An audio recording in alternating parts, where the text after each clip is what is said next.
এটা আমরা সমাধান করব, থিটার মান বের করব, থিটা সূক্ষ্মকোণ যখন।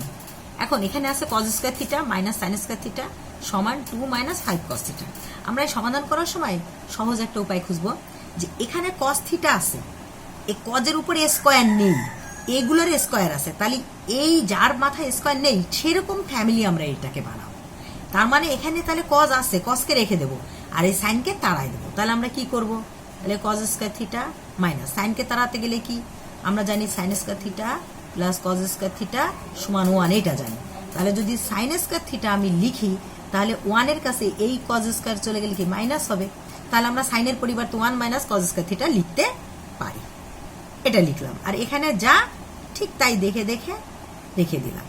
এবারে আমরা cos স্কয়ার থিটা লিখলাম মাইনাস, এই মাইনাসের জন্য এখানে সাইন পাল্টা যাবে, মাইনাস দেখলে ভয় পাবে বা মাইনাস মাইনাসে plus 1 plus cos square theta, আর ওই দুজনকে এই পাশে নিয়ে আসি বাম পাশে, তাহলে এই প্লাস 2 মাইনাস 2 হয়ে গেল, আর minus 5 cos theta plus 5 cos theta হয়ে গেল। এই পাশে কেউ থাকলো না, তাহলে 0।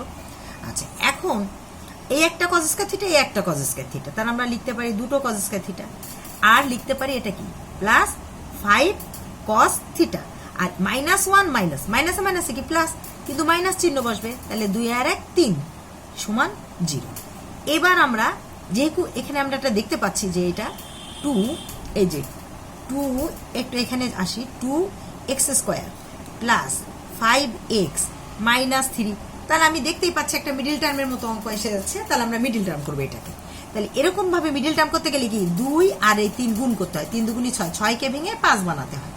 এখন আমি 6কে ভেঙে 5 বানাবো, তার আগে এখানে চিহ্ন দেখতে হবে প্লাস 5, তাহলে 2 গুণ এই যে 2 আর এই শেষে 3 গুণ করলাম 6, এখন যদি মাইনাস 2 মাইনাস 3 দিই তাহলেও কিন্তু মাইনাস 5 হয়, কিন্তু আমার এখানে প্লাস 5, তাহলে দুটোকেই আমি 2 আর 3 প্লাস দিলাম প্লাস 5, কিন্তু আমার এখানে একটা মাইনাস ডিস্টার্ব করবে, সেজন্য আমরা ওটা না নিয়ে 6 গুণ 1 নেব, 6 অক্ষে 6, তাহলে কি হবে প্লাস 6 মাইনাস 1, তাহলে পাবো আমরা প্লাস 5। মিডিল টার্মের ধারণাটা একটু দিলাম।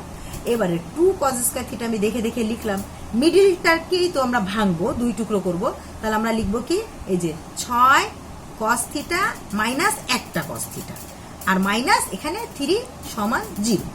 এইবার আমরা এই দুজনের থেকে কমান যায় কি 2 cos থিটা, 2 মিল আছে তাই।